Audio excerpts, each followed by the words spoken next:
apakah istri wajib membantu suami untuk berbakti pada kedua orang tua? Ana sudah berusaha menasihati istri, mana yang lebih utama, memberi nafkah orang tua atau membeli jajan dan make up istri? Ya, sebenarnya istri itu nggak wajib berbakti kepada mertua, tapi istri itu wajib berbakti kepada suaminya.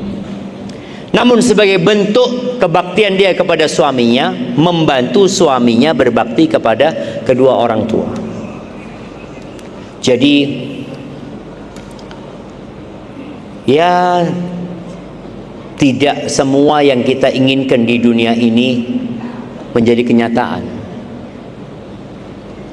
Kadang-kala ada yang diuji sama mertuanya, ada yang diuji sama orang tuanya, ada yang diuji sama istrinya.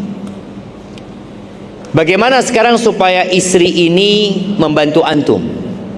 Maka antum berikan perhatian lebih kepada istri, berikan kasih sayang kepada istri, ajak istri sholat malam, ajak istri baca Quran bareng, ajarkan kepada dia tentang keutamaan berbuat baik. Kita itu diperintahkan berbuat baik kepada segala sesuatu. Kita tahu bagaimana seorang pelacur memberi makan seekor anjing, memberi minum seekor anjing, ngasih minum anjing. Pelacur ngasih minum anjing. Apakah wajib dia memberikan minum kepada anjing itu? Enggak. Tapi itulah yang namanya al-ihsan, berbuat baik.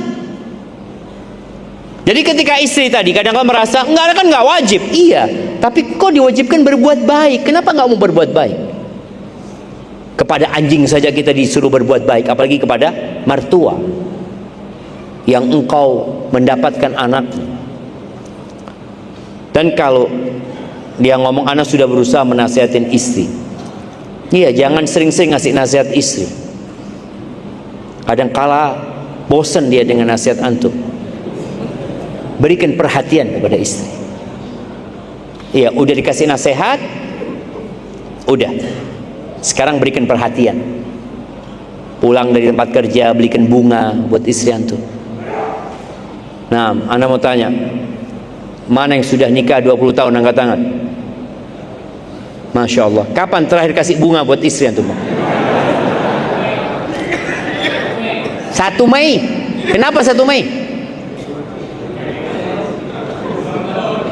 Hah? Ulang tahun, Masya Allah.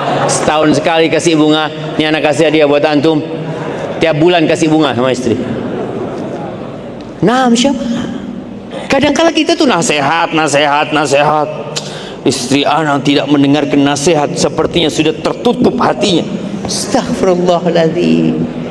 Masalahnya antum nggak pernah buka hatinya. Nabi SAW bagaimana ketika hendak memberikan nasihat kepada Mu'adz bin Jabal. Ini juga ya, cara memilih kata-kata ketika memberikan nasihat penting, supaya tidak terjadi perceraian nanti. Katakan kepada istri antum, wallahi inni uhibbu. Nabi SAW mengatakan kepada Mu'adz bin Jabal, demi Allah aku cinta kepadamu. Kepada Abu Dzar, demi Allah aku cinta kepadamu. Baru kasih nasihat. Maka tadi antum berikan nasihat, kemudian kalau bicara memberi nafkah orang tua atau memberi jajan dan make up untuk istri. Yang pertama bicara nafkah, maka lebih wajib kepada istri. Bicara nafkah ini sandang, pangan, papan yang memang menjadi kebutuhan pokok istri. Adapun yang lainnya boleh jadi kebutuhan sekunder, maka tatkala itu antum memberikan nafkah kepada orang tua. Wajib memberikan nafkah kepada orang tua. Setelah istri kasih, antum kasih nafkah kepada orang tua kalau orang tua nggak mampu. Cuma tadi perempuan itu paling seneng sama suami yang royal, jemaah. Betul ibu?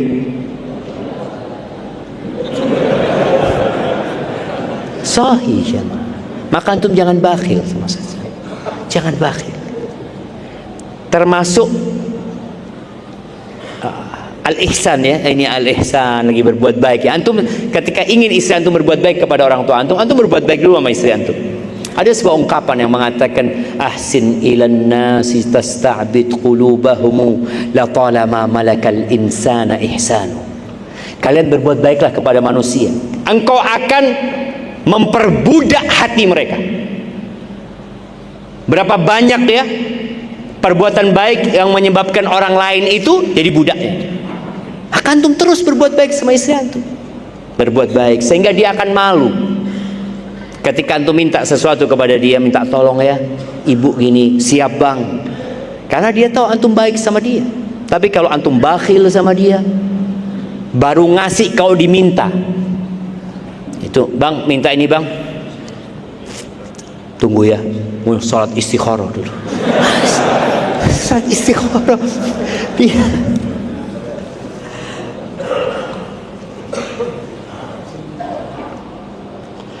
Bolehkah mengajak istri tinggal di dekat rumah orang tua agar anak muda berbakti, atau mengajak tinggal bersama orang tua? Mohon nasihatnya Ustadz. Untuk anak, terutama istri anak. Kebetulan dia hadir Ustadz. Iya, pentingnya belajar agama supaya kita tahu hak dan kewajiban. Banyak orang menikah tapi dia nggak paham apa kewajiban dia, apa hak dia. Istri itu punya hak tempat tinggal. Allah Azza wa Jalla mengatakan, askinuhunna min haitsu sakantum min wujdikum wala tudarruhunna litudayyiqu alaihinna. Kata Allah, tempatkan istri-istri kalian di tempat tinggal yang sesuai dengan kemampuan kalian. Kalau antum kaya, kasih tempat tinggal yang layak, kasih kamar yang bagus, pakai AC, sesuai dengan kemampuan. Dan jangan membahayakan mereka. Kalau bicara membahayakan itu, mengumpulkan dua istri di satu tempat boleh jadi membahayakan. Enggak, istri anak ridho Ustaz. Boleh jadi dia ridho karena takut sama antum. Mengumpulkan istri sama orang tua boleh jadi membahayakan dia, karena terjadi keributan. Cuma dia gimana, suaminya keras, jadi dia akhirnya ridho terpaksa. Kalau dia ridho tanpa terpaksa nggak apa-apa, tapi kalau karena terpaksa, kelak pada hari kiamat akan digugat antum sama dia, boleh jadi. Maka bicara tempat tinggal istri itu, dia butuh privasi. Kamar tidur, kamar mandi, dapur, dah. Artinya minimal seperti itu. Mau dekat sama orang tua nggak apa-apa, mau kumpul sama orang tua nggak apa-apa, tapi dia punya privasi sendiri. Sebenarnya dia nggak kumpul sama orang tua, dia masak sendiri, karena kadang-kala banyak keributan terjadi di mana? Di dapur sama mertua itu. Yang namanya menantu baru belajar masak, dilihat sama mertuanya, masak apa? Ya Allah, anakku nggak suka itu. Lihat, iya, tapi suamiku suka makananku. Ini anaknya, ini suaminya. Maka tolong, memang perlu dapur sendiri-sendiri. Jadi buat istri, usahakan nurut sama suaminya, wajib dia taat. Apabila haknya diberikan, dia tidak dizalimin. Ketika dia dikasih tempat privasi, dekat sama mertua, sehingga suami bisa berbakti sama orang tuanya, alhamdulillah. Tapi istri anak nggak mau Ustaz, tetap mau tinggal jauh Ustaz. Padahal ibu anak nggak ada yang ngerawat anak. Ya bismillah, antum cari istri lain yang mau ngerawat ibu antum. Boleh nambah istri jemaah. Boleh nggak? Semangat bapak-bapak. Boleh kalau antum bisa berlaku adil. Kalau enggak, jangan. Jangan.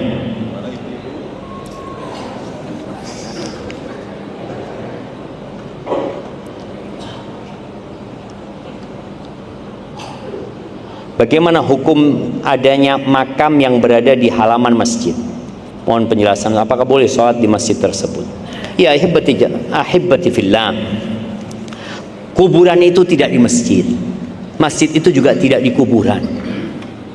Banyak orang berdalih itu Masjid Nabawi ada kuburan Nabi SAW. Nabi SAW itu dikuburkan di rumahnya, bukan di masjid, di rumahnya Nabi SAW.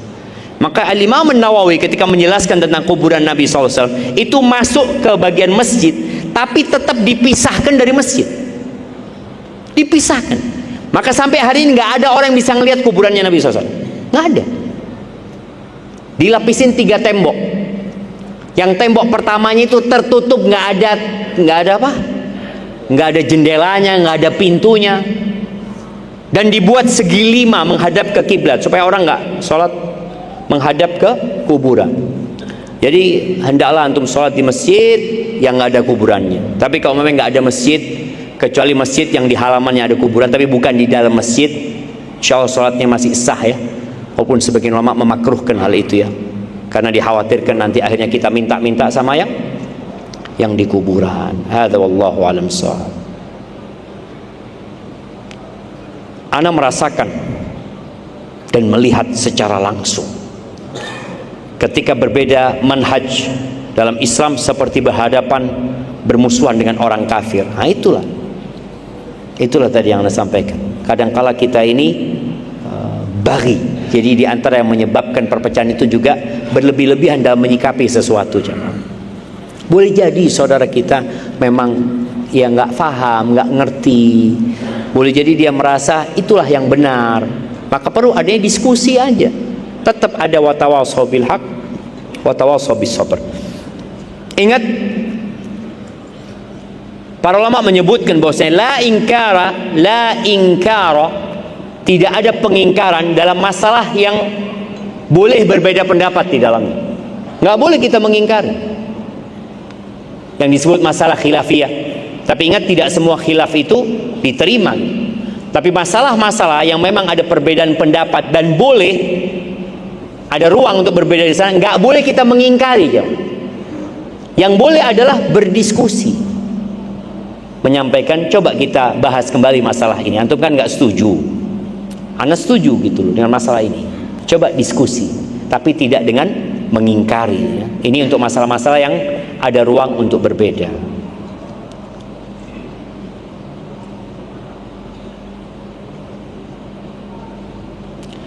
Disebabkan oleh apa umat Islam berpecah belah menjadi 73 golongan? Ini sudah disebutkan tadi ya, penyebab perpecahan itu ya. Berpaling dari Al-Quran dan Sunnah, mengikuti hawa nafsu ya.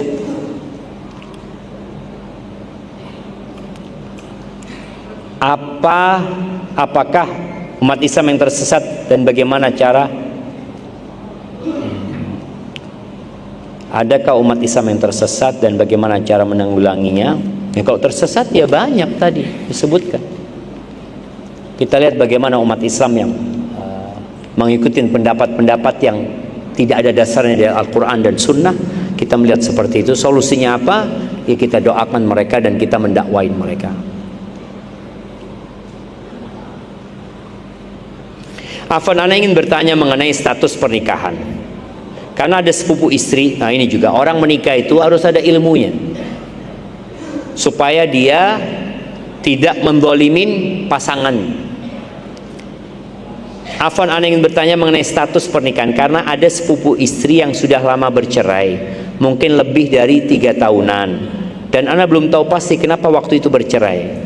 Karena waktu itu ana belum menikah. Yang ingin ana tanyakan, bukankah jika sudah bercerai, si wanita harus menikah dengan pria lain dulu baru bisa rujuk? Tapi mereka sudah rujuk dan sekarang sudah punya anak lagi. Bagaimana hukum anak dalam pernikahan tersebut? Nah ini kan, Allah Azza wa Jalla mengatakan at-talaqu marratan fa imsakun bima'rufin aw tasrihum biihsan. Kata Allah Azza wa Jalla, talak, cerai yang boleh rujuk itu 2 kali. Jadi kalau tadi mereka sudah bercerai 3 tahun, mau bercerai 10 tahun, tapi masih 2 kali bercerai, bisa rujuk. Nggak bisa rujuk. Iya betul, nggak bisa rujuk. Yang bisa nikah baru. Jadi rujuk itu adalah untuk kembalinya suami kepada istrinya dalam masa iddah. Ketika dalam masa iddahnya sang suami datang ke istrinya, aku merujukmu, selesai. Tapi kalau 3 tahun maka nggak bisa rujuk, yang bisa nikah baru. Tapi kalau sudah cerai 3 kali nggak bisa, kecuali perempuan itu nikah sama orang lain. Maka tadi ini boleh jadi sepupu istri antum ini ya bukan cerai yang ketiga, cuma umur perceraiannya sudah 3 tahun. Mereka rujuknya bukan rujuk tapi nikah baru. Itu nggak apa-apa yang seperti itu. Tapi pertanyaan terakhir jamaah, bagaimana ketika kita sengaja menjauh?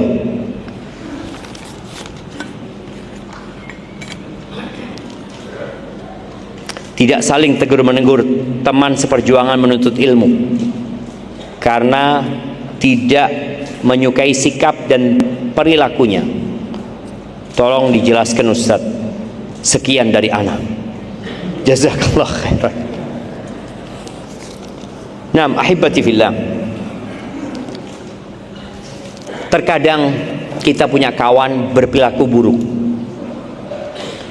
Ya memang dia sesama muslim dan sesama perjuangan, tapi akhlaknya buruk. Kita jangan putuskan hubungan ukhuwah Islam. Nggak boleh. Yang boleh kita lakukan adalah ya menjauh. Tapi kalau ketemu tetap mengucapkan salam. Kita mungkin punya kawan ya yang utang sama kita, setahun nggak bayar-bayar, males kan kita ketemu dia. Bahkan ada sebuah arahan, kalau antum punya kawan yang nggak antum sukai, antum utangin fulus dia, insya Allah nggak ketemu antum lagi dia yang menjauh karena takut ditagih sama antum, seperti itu. Jadi tadi kalau memang kita punya kawan yang akhlaknya buruk, ya kita jangan bersahabat sama dia, tapi tetap bersaudara. Bersahabat tidak, bersaudara tetap. Karena persaudaraan kita sama dia adalah persaudaraan karena agama. Tapi kalau untuk bersahabat kayaknya enggak usah, anak takut terpengaruh sama dia, ya enggak ada masalah. Kita ketemu, assalamualaikum, ya ahlan sahlan. Tapi kalau untuk jalan bareng, kumpul bareng lagi, kalau memang dia punya perilaku yang buruk, ya dihindari. Kalau kita sudah kasih nasihat, kadang-kala kita itu ngasih nasihat juga malas, doakan juga enggak.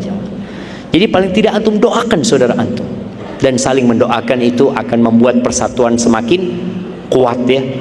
Dan semoga Allah menyatukan hati umat Islam di atas tauhid dan keimanan kepada Allah, dan memenangkan umat Islam di atas semuanya. Itu yang dapat saya sampaikan. Karena anak lihat lapar, anak jam berapa sekarang? Sudah siap makanan? Subhanakallahumma bihamdika asyhadu an la ilaha illa anta astaghfiruka wa atubu ilaik. Assalamualaikum warahmatullahi wabarakatuh.